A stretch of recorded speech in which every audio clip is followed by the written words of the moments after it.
Welcome to City Club of Portland's Friday Forum. I'm Lisa Watson, President-elect of City Club. For over 100 years, City Club of Portland is where civic-minded people come together to make Portland and Oregon a better place for everyone to live, work, and explore. We're gathered at the Sentinel Hotel, along with all of you listening on OPB or viewing on OpenSignal or on YouTube. The generous support of City Club's corporate and media partners enables us to put on the state's best civic programs week after week. Our media partner is Oregon Business Magazine, and our current Friday Forum sponsors are Family Care Health and Northwest Natural. Today's program sponsors are JP Morgan Chase & Company, Home Street Bank, and Wells Fargo. Please show our support for all of our sponsors.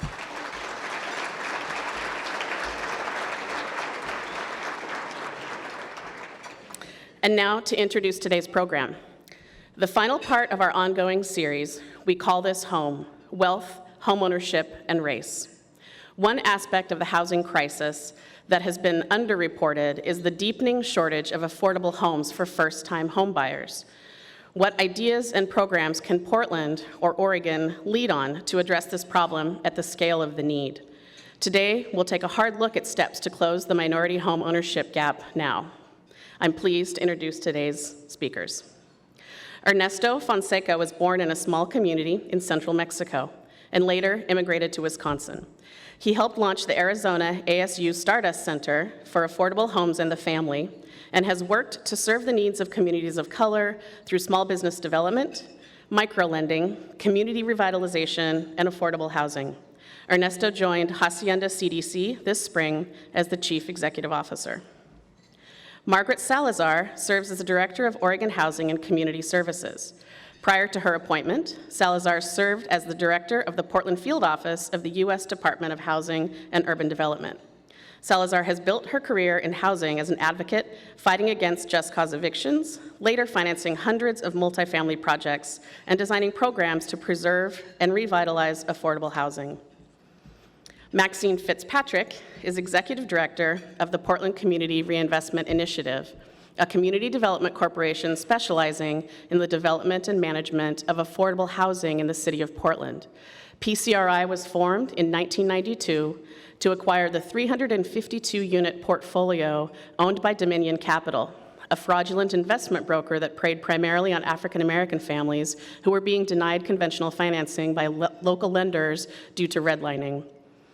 Moderating today's panel is Janet Byrd, the Executive Director for Neighborhood Partnerships. She began her career as a neighborhood organizer in Chicago, working on housing issues as varied as insurance redlining, neighborhood disinvestment, and tenant rights. Over her career, Janet has spearheaded a number of collaborative efforts, including helping to found and then lead the Oregon Housing Alliance. Also during her tenure at Neighborhood Partnerships, she has quadrupled the impact of the Oregon IDA Initiative, a unique statewide partnership that builds the assets of Oregonians with low incomes. Please welcome our speakers.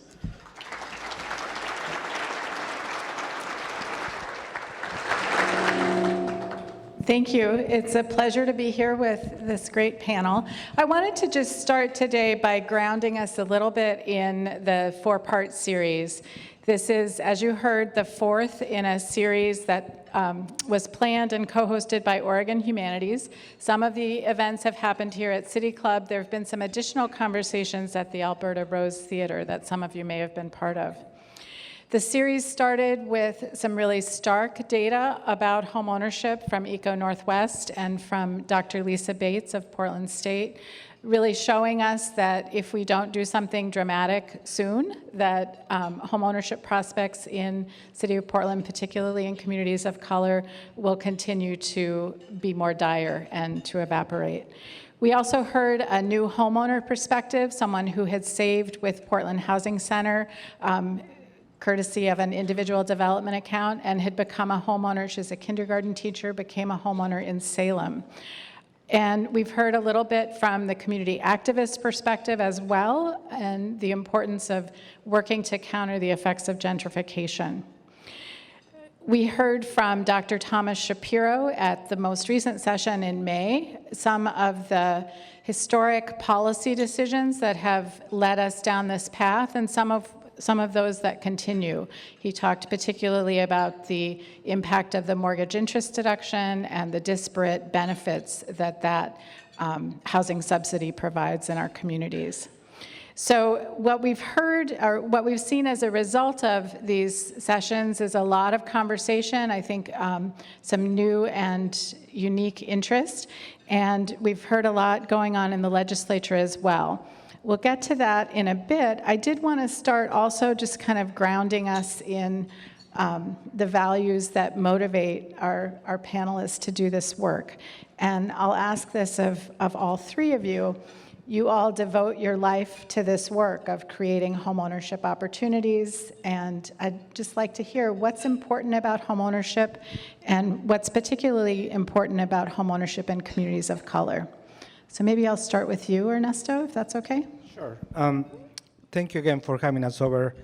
My name, again, is Ernesto Fonseca. I am the CEO of Hacienda CDC. I can tell you that, from a personal perspective, homeownership has always been a great priority in my family. I grew up actually in a little shack, until I was about 12 years old, and then I moved on into an actual brick and mortar house. I do remember, not having even concrete floor and so on and so forth. So all of these, things that shaped my childhood, evolved into me being an architect and then moving on into community development. And to looking after, what are the barriers as I, keep learning more about this issue. What are the barriers that keep a lot of families from having a home? The homeownership cycle, and phenomenon within the different communities, especially communities of color, it's about 1/3. I mean, we own a third of what other communities own, in this state. Now, it is so important, historically speaking, too. It is so important to have ownership of your house because that simply brings stability. There is communities evolve. Everybody knows this, through history and time. When we were able to build permanent structures. Those permanent structures allow us to build that community into something that we could call home.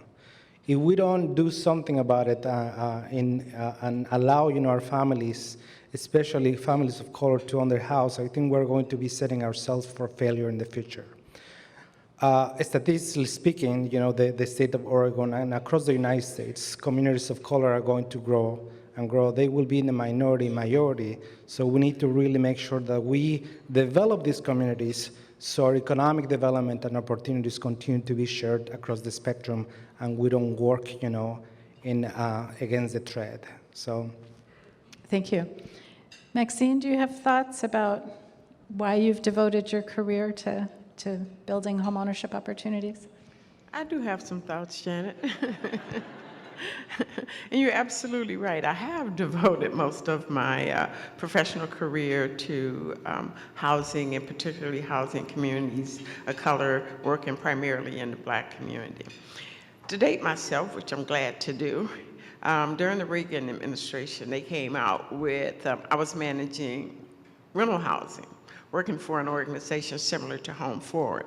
I was in Michigan, and they came out with an RFP that said, if you were to take and convert these renter households into home ownership, how would you do it? And I thought to myself, well, that's pretty simple. They're working, most of them. They don't earn very much money, but they work and they have families and responsibilities that they're honoring just in this rental housing situation. So basically all we need to do is to create a housing opportunity that they can afford. I know they can't afford the market rate housing, so then we have to look at housing that's similar to the housing the government created, housing opportunities the government created when it started to build the middle class back in the late 40s, early 50s. And what did they do? They built homes that those families that they were hoping to bring into the middle class could afford. And eventually they did rise and go above that. But the only problem with that is that those opportunities weren't made available to the African American community. So they lagged behind. And so here we are today dealing with this situation of disparity, basically income and wealth disparities, and it all happened because we simply didn't give the Black community and communities of color the same opportunities that we gave to the majority community. I think we tend to think that it has to be something special done for communities of color. No, it's just something similar and something equal to the opportunities that we provided to the majority population when we started to initially build the middle class. And so that's our goal at PCRI. We recognize that people don't earn as much. There's this income disparity that has subsequently resulted from the way we have provided home ownership opportunities. And so now we have to deal, before we were just asking for equal opportunity. Now, in addition to having an equal opportunity, there's equity on the line. And so I think until we realize that people are people and that they don't need anything special, that they just need something that's adequate that supports their needs. And so to answer that question, I don't think we have to do anything special. I just think we have to provide people with equal opportunity and equitable access to homeownership opportunities. Thank you. For those of you listening on OPB, this is City Club of Portland's Friday Forum. I'm Janet Byrd, Executive Director of Neighborhood Partnerships. I'm here today with Maxine Fitzpatrick, Executive Director of Portland Community Reinvestment Initiative, Ernesto Fonseca, the Chief Executive Officer of Hacienda CDC, and Margaret Salazar, Director of Oregon Housing and Community Services. Margaret, I'll ask you then that same question to talk a little bit about why homeownership is important. Certainly. Thank you so much, Janet. And I just want to take a moment to thank City Club for including Oregon Housing and Community Services in this critical conversation, and also thank City Club for the ongoing series on this topic, which is so important, and thank you for your leadership. You know, for us, this question of home ownership, and particularly home ownership opportunities for communities of color, is inextricably linked to the overall conversation about Oregon's unprecedented housing crisis. I know that's something that you all are aware of and have been working on. Just one statistic I want to throw out there that for me really brings this home is that 27% of Oregon households are what we call extremely housing cost burdened. Now that's a really wonky way of saying that folks are paying at least half of their income just to put a roof over their heads. And what we know is that in cases like that, those families are in the danger zone.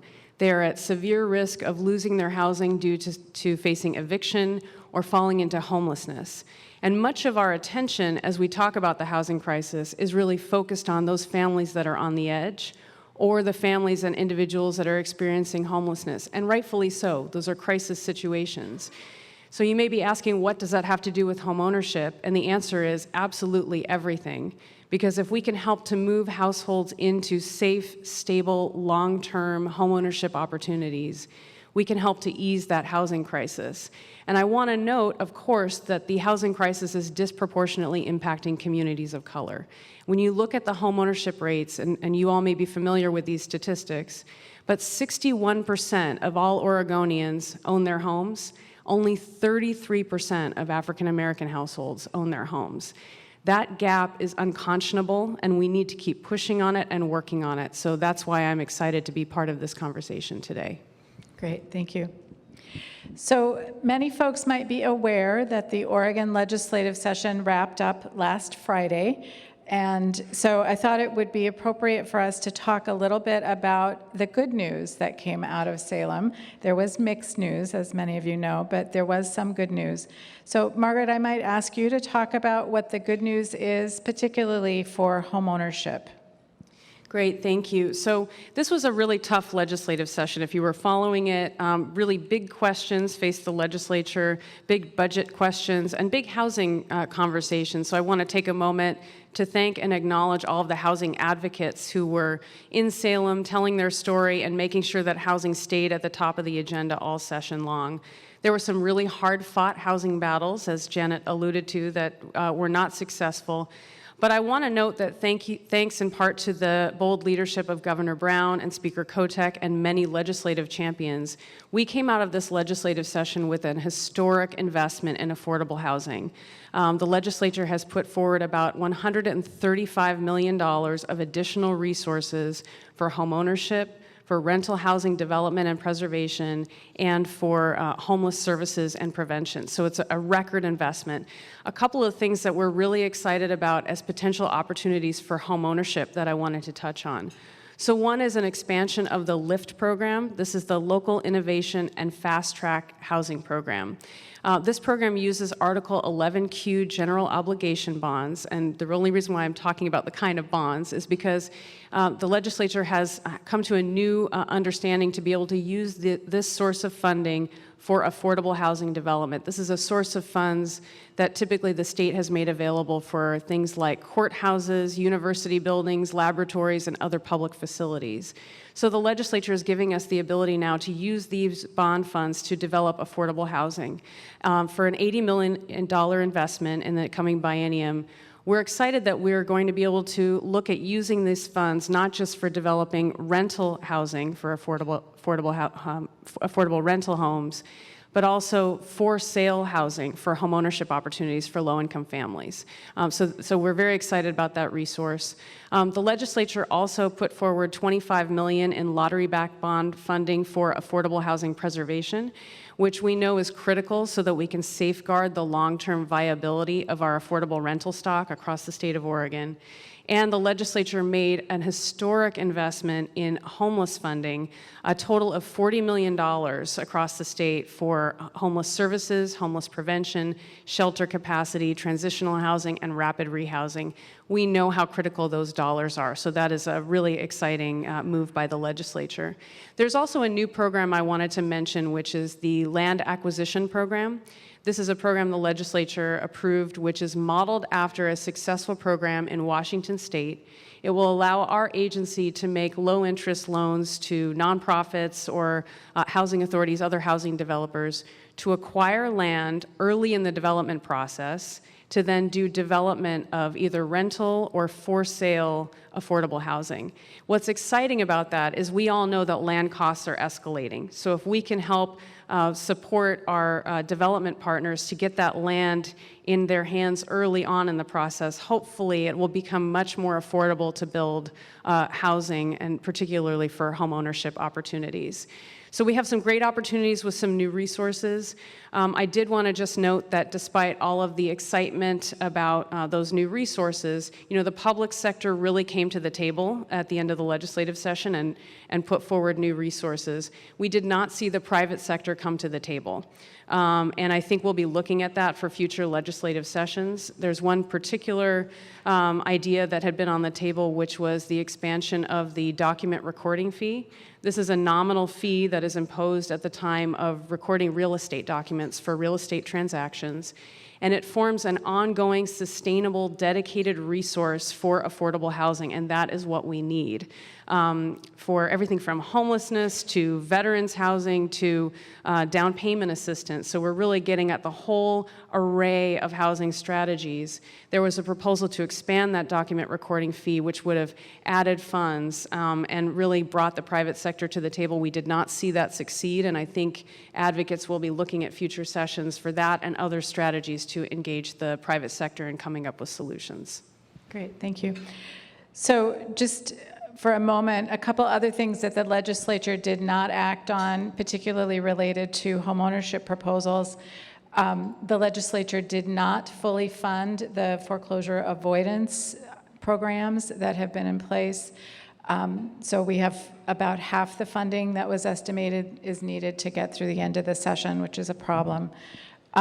There was no resource for new down payment assistance, no new support for the homeownership centers. Some of that would have come through the document recording fee increase that Margaret discussed. And there had also been a proposal for additional resource for repair and rehab of single-family homes to help people stay in homes that they already own. So we'll talk a little bit at the end of the program today about next steps. Obviously, the legislature will continue to be a focus going forward. So I want to turn us back a little bit to the city of Portland level. And I'd maybe go back to you, Ernesto. You're a relatively recent resident of the city of Portland. You've had the experience of looking for housing in this market, and I know you've been thinking about this. What should we be doing more of right now? What are the first steps, and what are some of the barriers that you see going forward? Oh boy, where do I start?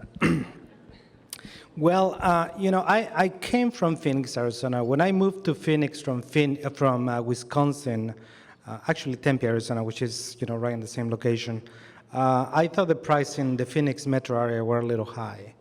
Well, obviously I didn't know much, what I was talking about until I came to Portland.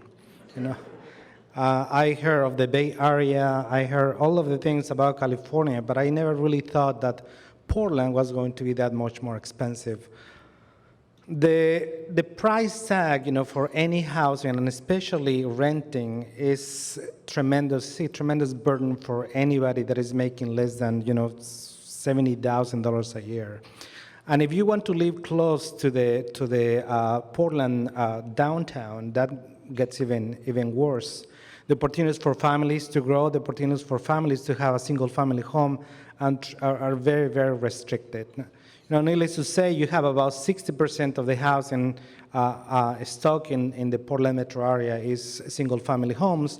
All those family homes are either they belong to investors or long-time residents. And very few of us, have had the chance to own one of those houses. I actually rented an apartment right by Broadway and 32nd Avenue, so we can have a little more time to buy a house towards the end of the year when the market goes down a little bit. So what do we do about this? There's a number of things that I can think of, and I've been considering, that we should be lobbying our legislature to do. Obviously, rent control is one of the areas that I would like for the legislature to consider in a very, very serious matter. The fact that we have a boundary limit, for growth, that limits the ability for developers to put housing in other places. Now, that is a beautiful idea for conservation and so on and so forth, but also it, brings other host of issues. The development of housing becomes more limited in terms of space. We have to grow up instead of growing out. That's all good. But if we don't have the right, tools to manage that growth in a healthy way, then we won't be able to assist all our families, especially those families that are growing more so than others that have a little more resources. In particular, African American families and Latino families, we tend to have a few more kids sometimes. So if that's the case, I would like to see that our families have the housing that they need in order to have a base for them to grow, go to school, and then be productive members of this community. So the legislation needs to act not only in terms of dollars, which is fantastic, the amount of money that we're investing in housing right now, but in terms of legislation. Inclusionary zoning barely passed last year, and then we should be increasing a little bit the percentage of housing or the incentives, for those developers to bring more of those development, more percentage of those developments to be dedicated to home ownership in particular. Rents, as you all know, are a little higher than owning a house and paying a mortgage, and it's an unstable rent. So that is the big issue here. When you don't have a stable rents, a stable incomes, then that creates a cycle, a very vicious cycle that will never allow some of these families to grow and get out of whatever they are. So legislation has to take place, and soon. I hope the legislature takes this very, very seriously. Maxine, I know you've been doing some really exciting development, creating new opportunities in North and Northeast Portland particularly. Do you have thoughts about next steps, tools that you would like to see, and particularly anything that might be coming from the city government as well as support from the state level? I often think about how we invest in affordable housing. I think about it a lot. And I think if I were to suggest anything or have this group ponder on what we're doing in this process, I would ask you to think about homeownership and the benefits of homeownership. And then simultaneously, we have a really severe rental housing market here where there are more and more people coming, and then they tend to be higher income, and then they cause the displacement of the lower income, and then there's the rent escalations, and then there's all the problems that go with it. I would like to see our local and our state government take into consideration more home ownership and take into consideration what happens when PCRI or any affordable housing developer creates a home ownership opportunity. When we create a home ownership opportunity, we also create a vacant rental unit because these people are living in rental housing and they transition into home ownership. And think about that investment that gets used again. And we'll never ever be able to build our way out of our current housing crisis. So how can we best recycle the housing that we have? And how can we create home ownership opportunities that also addresses that void?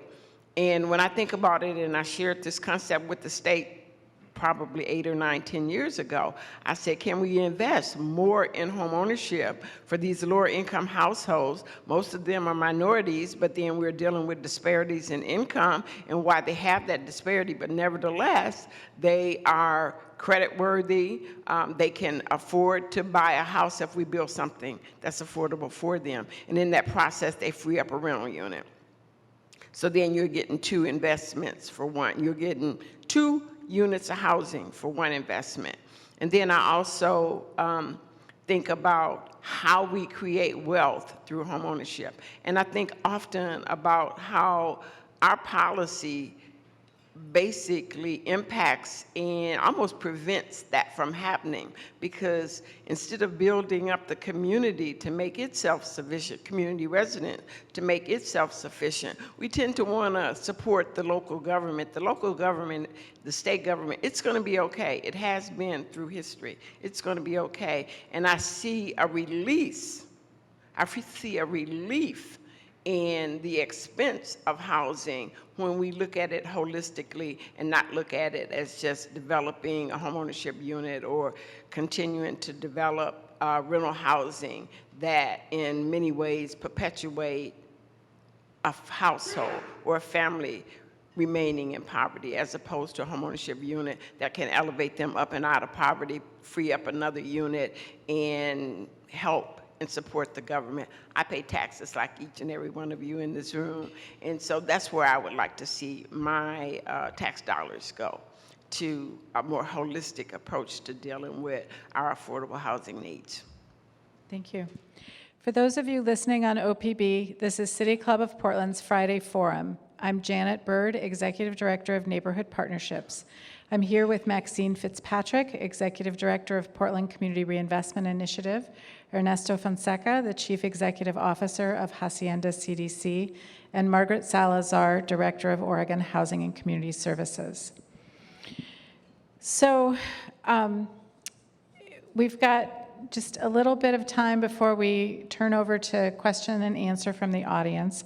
So I'd like to have us maybe challenge the folks in this room as well as the audience listening on OPB and everybody else that we're all going to go talk to this afternoon.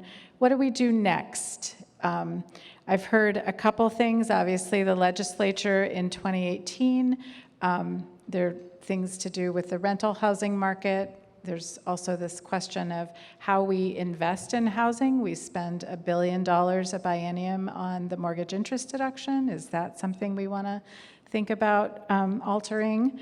What else should we be doing? So, Margaret, maybe I'll start with you. Great, thank you so much. So we have a few ideas that we're working on at Oregon Housing and Community Services. So one program I want to make a pitch for that I'd like folks to learn more about is the Oregon Bond Residential Loan Program. This is our residential loan program for homeownership. We work with private banks to make below market interest rate loans available to first-time homebuyers. We are looking to expand our participating lenders for the first time in quite some time so that we can really expand the reach of this program. I have to say, it's really exciting what we're seeing with this program. We had a goal this year, and for those of you in person, you have a copy of our agency's strategic goals. We had a goal this year of doing $80 million of activity in the residential bond loan program, which would be a 33% increase. We're only halfway through the year. We've already done $67 million of activity, so we're going to blow past that. And I think what we're showing is that if you really do provide that below market interest rate loan, and we have specific targets to really intentionally try to reach out to communities of color and homebuyers of color, and if you pair that with down payment assistance and potentially an individual development account program, which is a matched savings account, you can help move people in a meaningful way into home ownership in big numbers. We're excited about that, and so I would encourage folks to learn more about that program. And the lenders who are here today, we would love to get you participating in the program if you are not already doing so. A couple of other strategies I wanted to mention. So one is we need to learn more about the homeownership gap and to really dig into the structural reasons why we have the homeownership gap, understand community perspectives. There was a bill in the legislative session this past session that would have created a study on the minority homeownership gap. It did not pass, but we think that knowledge is power, and the more that we can learn about the trends out there, the more that we can try to address some of the shortcomings of our existing public policy to make an impact. So this year, we're actually gathering data from our participating lenders and from our home buyers so that, again, we can look at trends and better understand how we can make changes in our own programs to better reach folks. And the final thing I wanted to mention is, we at Oregon Housing Community Services are engaging in a statewide housing plan process. We're building a long-term, bold vision for the agency. We'll be hitting, pounding the pavement all across the state, trying to hear from community members and stakeholders your ideas and what's needed for us to be able to really move the needle on the housing crisis. So I want to encourage you all to learn more about it, participate, come to some of our forums, and the information is available on our website, as well as those of you in person have the information with you. We really need to hear your voices and your ideas so that we can build an agenda for the next few years to really make an impact. Great, thank you. Ernesto, thoughts on bold next steps? Bold next steps, well, let's call our legislatures right away. But other than that, I think we need to come up with more creative ideas, onto how to develop affordable housing. Most of the affordable housing developments are concentrated developments in which we tend to bring just low-income families. That model of having isolated, groups of incomes has never really worked tremendously. We just went from the large development buildings that we had, in Chicago, New York back in the day to smaller developments. I really encourage, private investors as well as nonprofit investors such as ourselves to invest into mixed income housing developments. One of our architects is sitting right here somewhere. We're going to be doing 137 units next year with Hacienda CDC being the leading developer to provide housing for middle-income families, more, upper-income families and low-income families. I think that is the healthiest mix of housing that you can bring into a community. So that model by itself, allows us as nonprofit investors or developers and for-profit developers to earn a little bit of, profit on these developments, yet, not depend too much on public financing. We can only toss so much money into these kinds of developments. And then, we have to come up with ideas on how to develop these projects on our own. The next piece that I would like to bring attention to, and that this is something that I learned in the United States, is that we have seen housing as a financial asset, throughout the lives, and probably will never be able to change that. But I would like to see a culture change in which we see housing as a community and economic development asset, in which we can develop our families and we can develop our communities financially speaking. If we don't invest on housing, and this is something that I insist again, we're going to be seeing a decline in the economic development of Portland. And I know Portland has a lot of ambitions, politically speaking, and in its stage in the world, but without housing, we can't do much. And this is getting a little bit out of control, today. already. It's out of control. So we should take it seriously, call our legislatures, and make, more mixed income financing, projects as we're planning to do next year. Thank you. And Maxine, you get the last word. You get to call us to be bold. Yes, to be bold. I would love to share with the group a new initiative that PCRI started. It actually created the framework for it in 2014, and the initiative came to be because of the involuntary displacement that happened in Northeast Portland.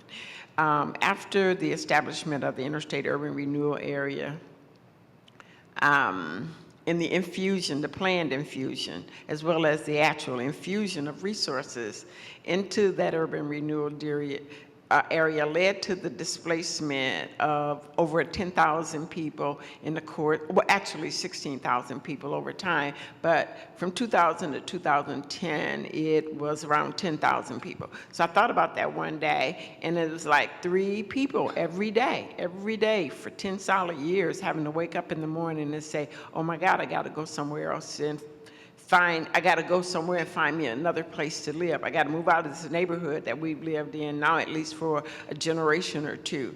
And so to be, in terms of being bold, I was like, this doesn't seem right. And how can we fix it as a community development corporation focused in that target area? And we created Pathway 1000. And we're creating 1,000 units of housing, 800 homeownership units, and 200 rental units over the course of the next 10 years. That's 100, I get my numbers mixed up, but anyway, it's 1,000 units over 10 years. So it's 100 units a year, 80 homeownership and 20 rentals. So we just about got all of the rental units done. And now we're starting to focus on finance. They're not completed, they're in the works. And now we're starting to focus on the homeownership. And I talk about homeownership and the impact that it can have in the community. So what we're going to do is we're going to take on this initiative. It's about $300 million over the course of the 10 years. It's going to have close to $1 billion economic impact in the city of Portland and the state of Oregon, from the 800 new units of housing to so on, and generate property taxes for the hundreds and hundreds of jobs that's going to be created, to the economic development activity that's associated with those displaced 1,000 households coming back into the city. Right now, they're maybe in the city, but they're in less livable areas than the area that they moved out of. So I want you all to keep an eye on this initiative. And if you're interested in more about it, we continuously publish information on our website. But I think it is about when we do an injustice to someone, I think it behooves us to try and rectify that, try to do something and not just walk away from it. And that's what we're doing with Pathway 1000. It allows 1,000 displaced households an opportunity to move back into the neighborhoods that they were displaced from. And then I get the question, well, where are they going to move? We're working on our implementation plan right now. It's due to be out to the public in September. And I'm hoping that each of you will seek a copy of it to get a better understanding of what we're going to do and how we're going to do it and when we're going to do it. And trust me, it will be done. So that's our bold initiative that I wanted to share with the group.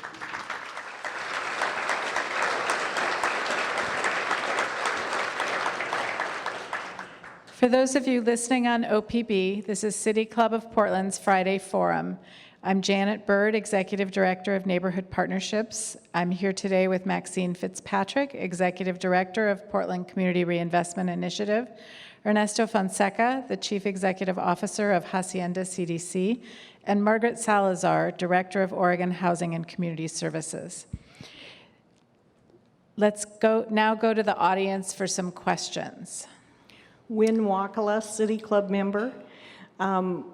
As far as getting money to help with this problem, what would you think about putting a cap or else doing it on a percentage basis on mortgage interest deductions?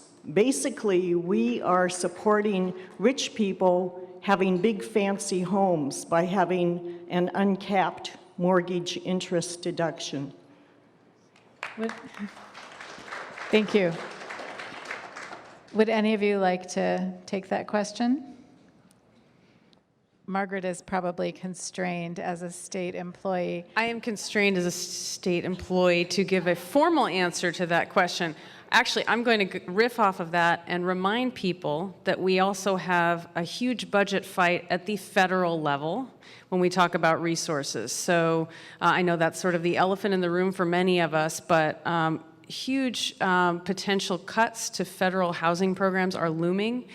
And, you know, as much as we need to have this conversation about the mortgage interest deduction at the state level, we need to have it at the federal level. So I would just encourage folks to, you know, be in touch, educate your lawmakers, tell them your story, talk about why housing matters, making sure that they understand what's going on at home here in Oregon and can fight for us at the federal level.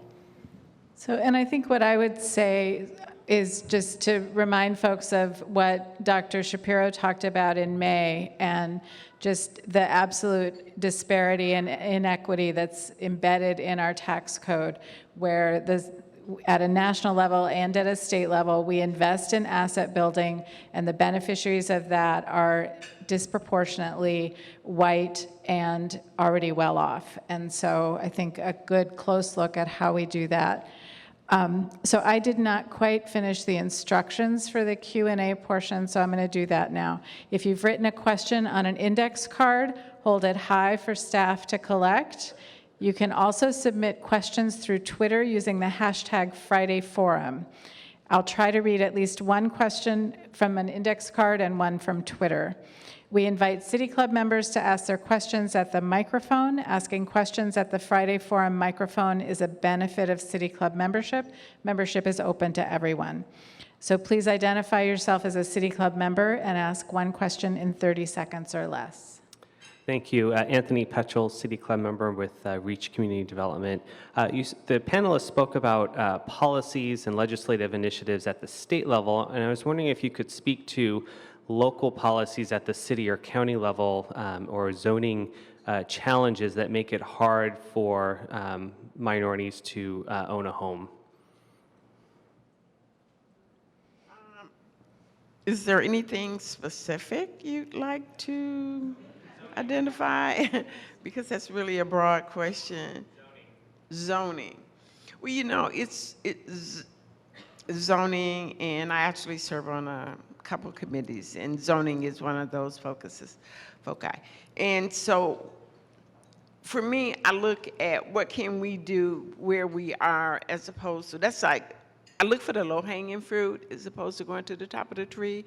And I think zoning for a community-based organization would be a tough issue to tackle.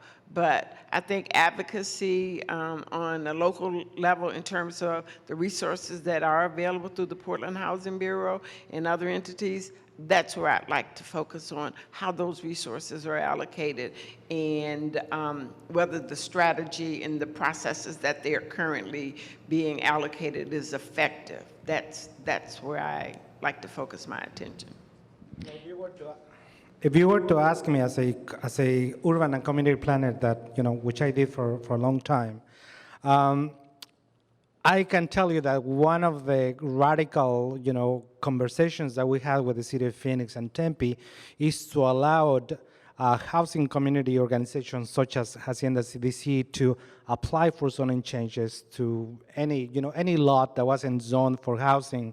And give us, you know, that leeway to simply apply and give us a chance change to us. They wouldn't do that, right? That would be preferring one organization over another. But I would like to see that shift of culture, you know, to give preference to housing and other community endeavors for us to be able to develop, you know, those communities in a more cohesive and integrated way. Typically, zoning changes are won by those that have the best lawyers and invest the most, you know, in making any of those changes. So it is really difficult for us to compete, you know, under that, you know, scenario. And also, you know, when the city doesn't reveals a relatively zoning strategic plan, you know, for the next 10, 15, 20 years, in many cases, you know, those zoning plans are developed with the, you know, by developers, you know, by developers of, you know, for profit. So rarely we are invited, you know, to those conversations, and those conversations are driven by economic or financial gains, So they are trying to map out, where commercial space, retail space, high-end housing is going to be located, so I can make the most of that profit. So if I were on the zoning commission and I could, just move my mic one, I would prefer if we can allow, PCRI, myself, and other organizations to apply for those changes and give us extra points or a little bit of leeway for us to get those, those processes granted, as soon as possible, without all the red tape, by the way. So there's a question that came in on Twitter from Oregon Opportunity Network that I think fits well. What role do you see the for-profit sector playing as contrasted with the role of the nonprofit sector in increasing homeownership access in particular? So Margaret, I think you touched on this a little bit in did. So the question is around the for-profit sector, and I think there is an opportunity for lenders to come to the table to really talk about what kind of lending products are needed to be able to move the needle on minority home ownership. What does that look like? And really to be our partners in that conversation. I welcome that. Certainly we have an opportunity with these additional housing resources to see how we can creatively leverage private sector dollars from lots of different kind of creative sources. So whether it's philanthropy or whether it's things like the health sector, when we're talking about tackling homelessness. So there's lots of different ways we could think about leveraging these new public resources with some private investment to really expand the impact of those investments and work together. It certainly could benefit our private sector community members to have solutions to this crisis. We talk all the time to employers that say they're not able to hire and expand their businesses because there's no sort of opportunity for folks to find housing for the employees that they're trying to recruit and retain. So I think there are opportunities for employers to participate in helping to finance housing development, helping to finance down payment assistance to be able to really create new opportunities. So we're eager to have those conversations. So another question from the microphone. Mary Vogel, City Club member, with my own Woman Business Enterprise Plan Green. I'm also co-administrator of the Facebook page of the Portland, Oregon Small Developers Alliance. And I wanted to ask what role, I think maybe Margaret, again, you spoke most to the role for the private sector. Most of the developers in our small development alliance do not get any kind of subsidy for building the kind of housing they build. They're building duplexes, triplexes, fourplexes, cottage clusters, accessory dwelling units, et cetera, the kind of housing that is lower cost in the first place. The one thing they do tend to get is some subsidy from, or not so much subsidy, but investment from social investors and all. So I'm wondering what role you might see for the Small Developers Alliance. Is related to the Small Developers Alliance, and I would also welcome my co-panelists to address this one. I would say as we look across the state, we are seeing a lot of markets in Oregon where there is just no development of any kind happening. If you look at sort of residential building permits, all the activity is here in the Portland metro area. And we have a broken market where we're just not seeing any housing being developed in a lot of small, particularly rural communities. So the small development that you're talking about is, it's a problem here, and it's an acute problem in small communities. I'm thinking about on the coast, for example.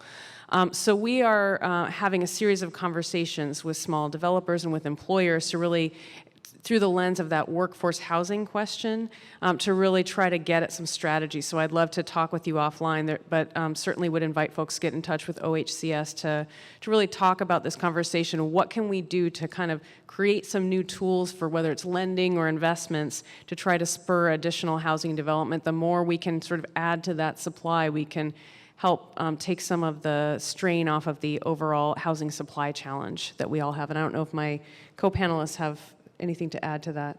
I would say that we're small developers ourselves. I mean, we own about 400 housing units right now for rental. We're doing 137 next year, and we will continue doing this work.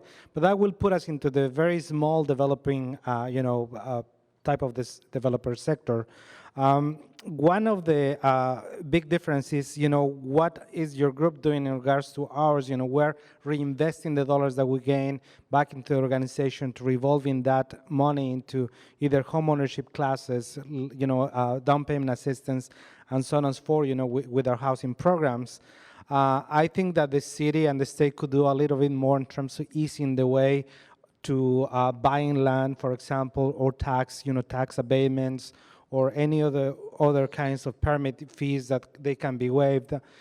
Any more than that, I would instead, focusing so much on to public financing and private financing, my goal really is to bring much more those partnerships between the two of us, so both of us can gain a little bit more on the community development, through housing, as well as bring a little more income, to our organizations for program development. So. Great, thank you. I think we have time for one more question from the microphone. Kurt Wavering, member.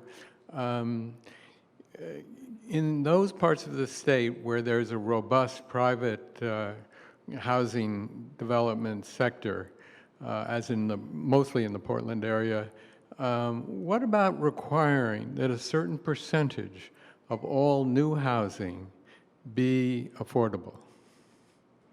That's already been, I'm sorry, John. That's already been talked about. Last year the legislature passed inclusionary zoning, which gives incentives to those developers that will be, allocating some of their housing portion for, for lower income families, 80% AMI. However, it is not very clear to me yet, when I read the law as to, how much is it required, from developers to address, that percentage. I would like to see a much more clear, guide as to, say 20 to 25%, which could work perfectly well with mixed financing, to dedicate those, units to address, families that earning between, let's say, 60 and 80% of the AMI, which is not the case right now. So I hope we can make that law a little more clear and implement it, as soon as possible. But you are not obligated to do it. So I want to take my privilege as a moderator and just thank the panel for being here. I heard folks on the panel mention several next steps. Obviously, the legislature goes back into session in 2018. We'll hope to see you all there under the auspices of the Housing Alliance. And obviously, there's work to do at local government levels, looking at the implementation of inclusionary zoning as well as possible expansion, the state housing plan, and just encourage you all to support the hard work of the nonprofit developers such as Maxine and PCRI, as well as Hacienda CDC. So it's been a pleasure.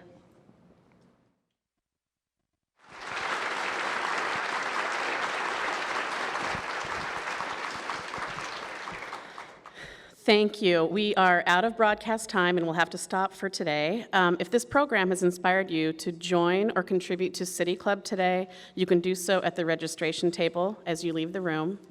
Again, I'm Lisa Watson, President-elect of City Club. Thank you so much to our guests today, and special thanks to our Friday Forum Committee and our community partners, Portland Housing Center, Agora Center for Journalism at the University of Oregon, Echo Northwest, Oregon Humanities, and North Star Civic Foundation. This series of programs is made possible with the generous support from JP Morgan Chase. This program is adjourned. Thank you.